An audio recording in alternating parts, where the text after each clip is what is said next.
Okay. Cut to. Boop.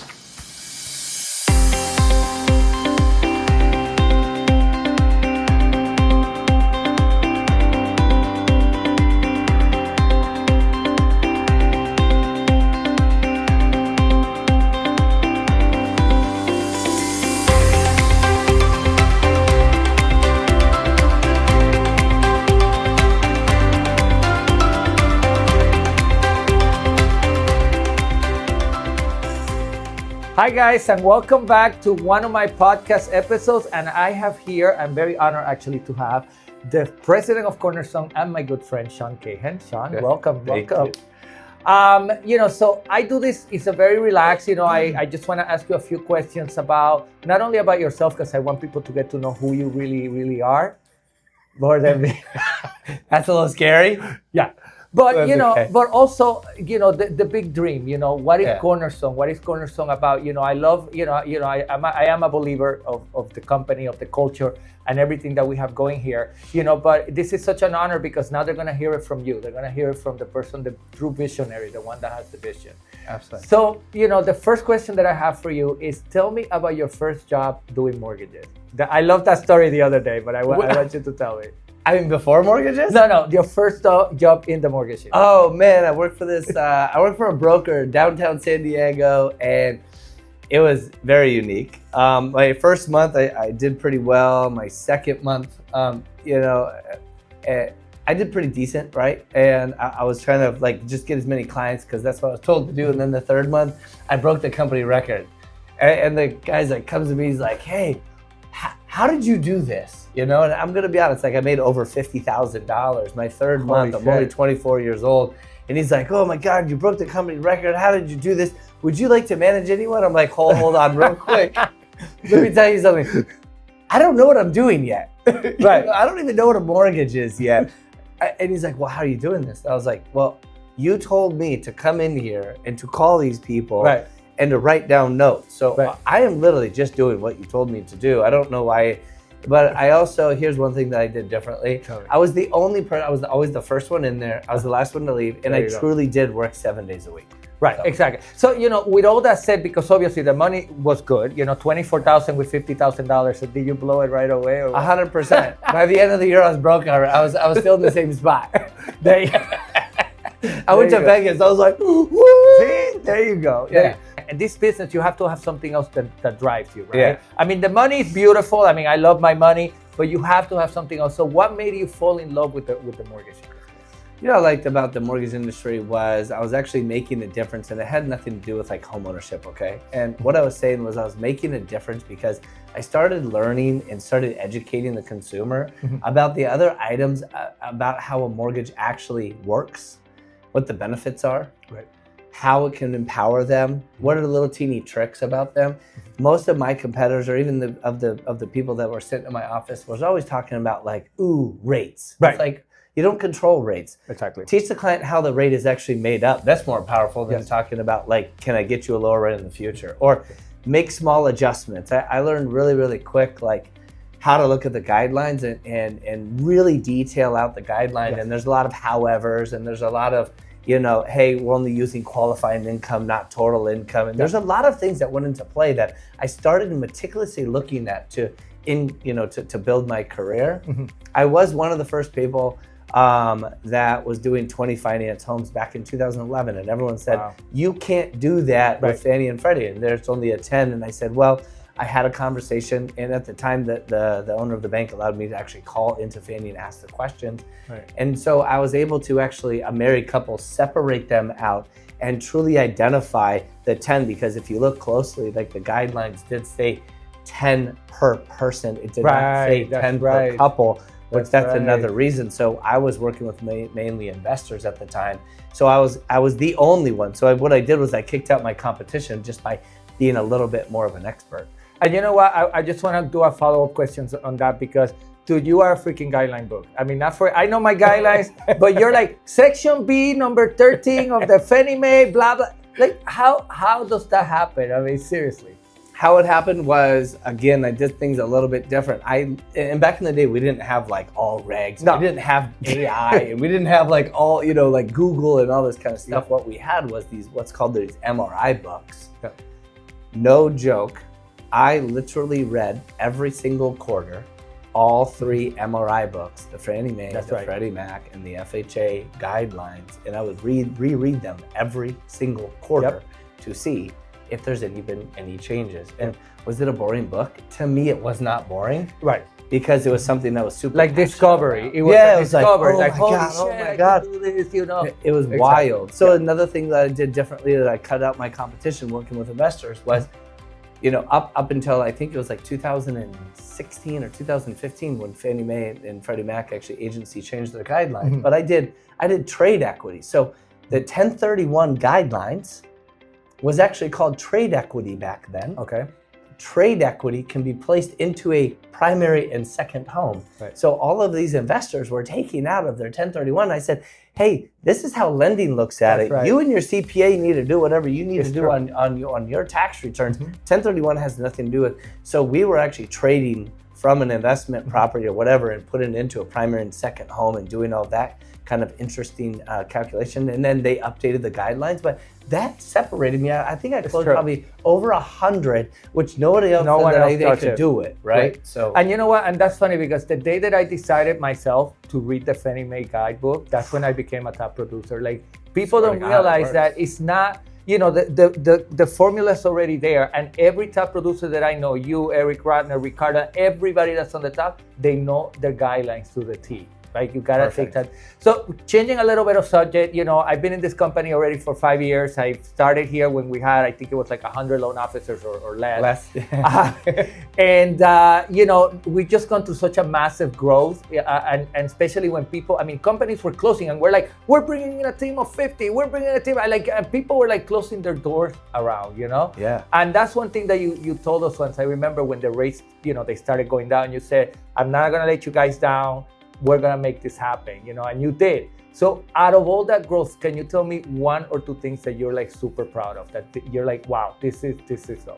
Looking back right now, and I was just having a conversation with Chris Brooks and Brett about this, was the culture of our company is brilliant. It's exciting. People want to be a part of it. And the energy around the actual whole entire corporation is so positive. Yes. And that is the one thing that I'm so proud, because a lot of companies can say that they're culture, but at the end of the day, when they just go out and hire whoever and they bring over just as many bodies as they possibly can, that is not culture. No. Culture is like what we're doing right now. I fly around the country, I pick people up, we're inviting people, everyone's invited. It's gotta be a match. Yeah. It's gotta be a personality match for you not to disrupt what we have here, right? 100%, and we do not just hire for numbers. We hire for people that are coming in and saying, hey, this, the type of culture that we have is all sharing.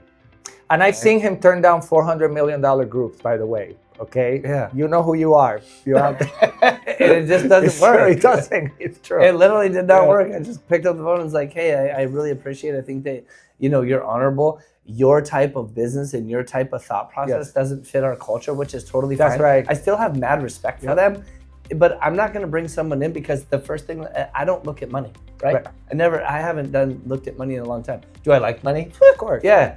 Does it allow me to have a great lifestyle? Absolutely. Do I focus on it and that's what drives my decisions? No. And you know what? On that topic, I remember you did a reel, about people over profits, right? Yeah, 100%. So, the people that are listening to us that are even looking for a new opportunity, what does that look like every day at Cornerstone? People over profit. I mean, it's more, it's everyone together. Let's say that and we're like one of the only true, fully transparent companies. Right. And I'll say that because other people say, oh, we're totally transparent. And then I look at their pricing and I go, well, that's very interesting. They're pounding their chest saying that they only make 50 basis points. And my 70 basis points is better than their 50 basis points. Right. That's not transparency. No. Right? It's come out and be legitimate about that. And what it looks like when someone joins our firm is a ton of people that are the nicest people that only want you to succeed. Because here's a thought process from me to Emmanuel and all the way down to our executive team, to our ops team. Yep. Our goal is actually your goal. It's true.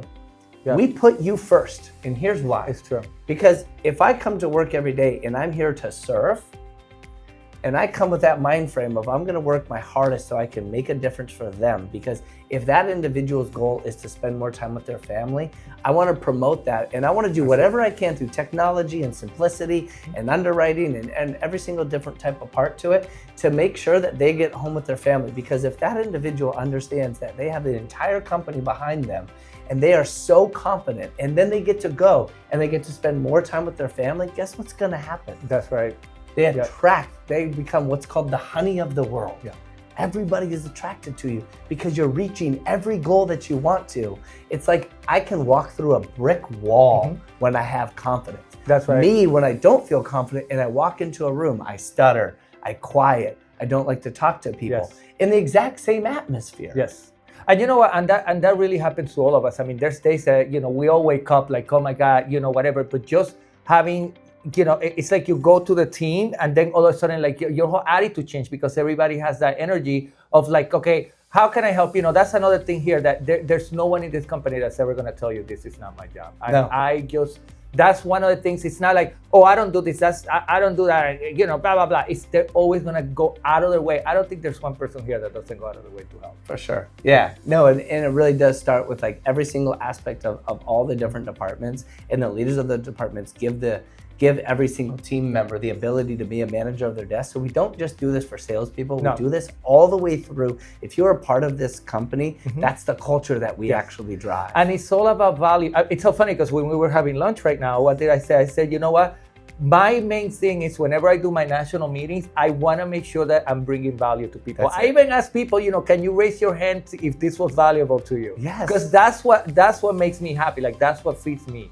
To make sure that I'm bringing value to these people. And I really believe that everybody, like all the leaders, everybody that I can think of here is like that. 100%. We have like no joke in this market, right? On paper, 2023, 2024 were the two hardest years in the mortgage industry. Right. On paper, we're not gonna, go in battle about this. It's a fact, right? And what's so interesting about that is that we have people PRing personal records, right? Constantly. We have loan officers that join this squad, $1.5 million right now, next month. This individual is closing 25 units for $6 million. And he's like, you changed my fucking life. Right. And I said, what is it about Cornerstone that changed your life? Because it wasn't just me. Right. What was it? And he said, well, it did start with you because when I get to hang out with you, you show up to work and you look at your schedule and you're the happiest person on the entire planet, no matter if you have to work 11 hours. And you know what? From the other side, I could say that there's nothing that I'm doing that you wouldn't do.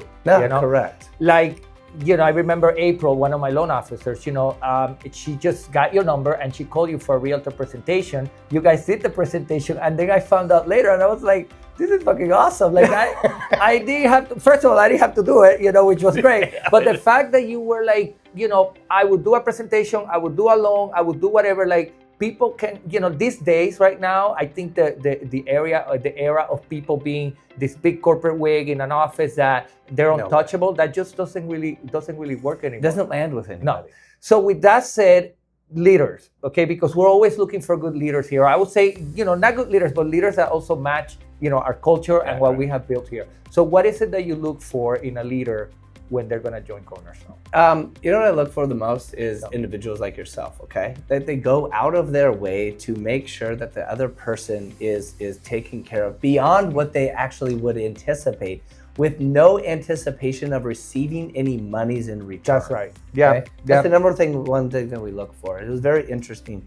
I was with John Fuller, because he was on the trip and he was explaining. He said, it's so interesting. You always talk about this, and here's what happened to me last week. Another branch manager came over and was like, hey, I'm having some difficulty. Can you help? Can you get another set of eyes onto it? So, it's so interesting. He was like, oh my gosh, hey, do this on the contract. I've actually seen this before. Hey, don't worry about it, actually. Let me do it. Right. He actually picked up the phone, called to the other people on someone else's transaction. That's right. He was like, hey, do this right here. This is how we're going to rearrange this contract. And Isaiah's like, oh my God, like, dude, thanks for what? You didn't even have to get on the phone. Then he said, hey, wait, let me call the listing agent for you to explain it in very good detail. And once you be on the call so that you can totally understand. Can learn. Yeah, right. So that you can learn like in real time. So he actually called the listing agent it just so happened that listing agent was like, John, and then he goes, oh my gosh, I know who you are, cool. It rekindled a relationship from 5 years ago. Wow. The next morning, that realtor called him and goes, oh my God, you know that call and you really did help with this transaction? I have trouble with this other one. See? Can I send you over? And literally, for doing something out of his own like goodwill and wanting to help someone else, literally he got a $905,000 loan the next day. And he's gonna get more because people, you know, these days I think true people that are really producing out there, they know the struggle.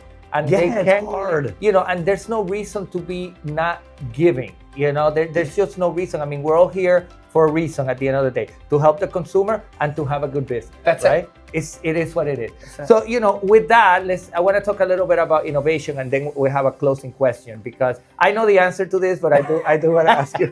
Okay, why? You know, a lot of people come to me and they're like, oh, my tech stack in my company is so dope, I don't want to move, whatever. So what do you say about innovation at Cornerstone, technology, products, and that? I mean, anytime that you can leave, right? And I will say that we're always on the forefront of the technology, but we do it a little bit different, okay? So Encompass, we've had it since 2015, and people are like, Encompass is terrible. I'm like, well, here, talk to these couple of people over here who said, I'll never join a company for Encompass, and they're still at my company. Right. You know, okay? They're still at our company. And so we have Encompass, we have Blend, and then we built our CRM, kind of financial services cloud under the Salesforce platform, but it's all that. But then I went out and I built Mortgage Lab with a developer, which is like a MBS highway and a mortgage coach. We believe that's a little bit more simple and it's a little bit faster and it's tied into our system. And then the other thing about it is that we give 14 pieces of customized content every single month to the actual loan officer for only 45 minutes of your time. We do the editing, the video, the editing. For free. Everything is complimentary, okay? The other thing, our CRM, 100% complimentary, not even the branch gets the expense, that's right? The Mortgage Lab, I built it so that we didn't have to pay anymore so that they can come to the table with the best. Right now, I'm building another system that's like similar to like a Mortgage IQ and to a HomeBot. And I'm not trying to be a competitor. This is only for Cornerstone. And the reason why I do this is because I like to invest in the loan officer's future. I don't want the future of the loan officer to be like, well, I couldn't afford that because it's really expensive. And you know, like I said, these are hard years. That's right. Right? But here's my thought process. This is the time that the loan officer needs every fucking angle under the planet now to make them look like the best because we don't have that many at-bats. And how do I do that? Everything is complimentary. Yes, and one thing that I have to say just in simpler terms, you know, if Sean sees a shiny toy, he wants it, okay? So this is a shinier toy right now, I want it, you know? And I love that because it's like I never have to worry about this other company having another tech stack or any technology that we're not gonna have. And the thing is that there's stuff that we brought to you and you look at it and you're like, this makes sense, we want it. 100%. You know? That's what we did with our income calculator. It's actually like a very few companies in the entire country. I love that thing. Holy shit. It's the fastest AI generated document look, and even to the point where the agency came to us and said, if you have this and we've already tested it, we don't even need a VOE in the file in the future. I mean, when Freddie Mac actually flies into my office to tell me that my tech stack is like by far one of the best and they want that delivered to them. And the reason why is because I only want A+ team members, right? So if we only want A+ team members, you have to have we need to utilize technology to infill, data collect, data input, right? So that our A+ people are not doing it. So that's how we grow together with keeping our margin as low as possible so that the loan officer can win. They can win with the best technology, but they're also selling the most competitive rate. Exactly. And last question, because you know, people that come here, you know, obviously the worry is like, are we going to sell? Are we going to join? Are we going to merge? Where do you see Cornerstone in the next 5 years, let's say? I mean, listen, I will never get into a deal that I'm going to change later. Never, ever. The deal that we make on the closing table is going to be the deal. And it's not going to change in the future because I believe in every single person winning. We all rise to the top. So we're on track, a run rate right now of over 3.4 billion right now. With the amount of people that are joining, we're probably going to be at a run rate of about $6 to $7 billion next year. But listen, it's not about the money, about me pounding my chest or Emmanuel pounding his chest. By the way, I would like to say, we are sitting in the presence of the number one loan officer in the entire country for the month of May. But listen, Oh boy. Also the number one branch in the entire company. Also the national sales on the ops side of things. Okay, he comes in and he helps me on the ops side. Yeah. Then he also donates his time to be the accountability coach. Yes. No one does that without the culture behind him. True. Because he's setting the culture of that. We do all of these things, and believe me, he does all of these things, which is mass amount of times. But then all of a sudden, to be the number one LO and the number one branch, like, sorry guys, I don't break. do well with compliments. Thank you. It's Thank powerful. you. Thank you. Yes, thank you. And you know what? It's like I think my whole thing here has been, just like you told me, forget about what everybody else is doing. Like just focusing on the daily task. You know. And if you maximize that daily task, I mean, I think that's just the formula of being number one, right? Just maximize your commitment. Maximize it. That's exactly. And you know what? I do have to say thank you for taking the time. I mean, Cornerstone has changed my life. I've made more money here than I've ever made in my life. And, thank you. Thank you for believing in me at the beginning. And this is just the beginning for all of us. I love it. Thanks, man. All right.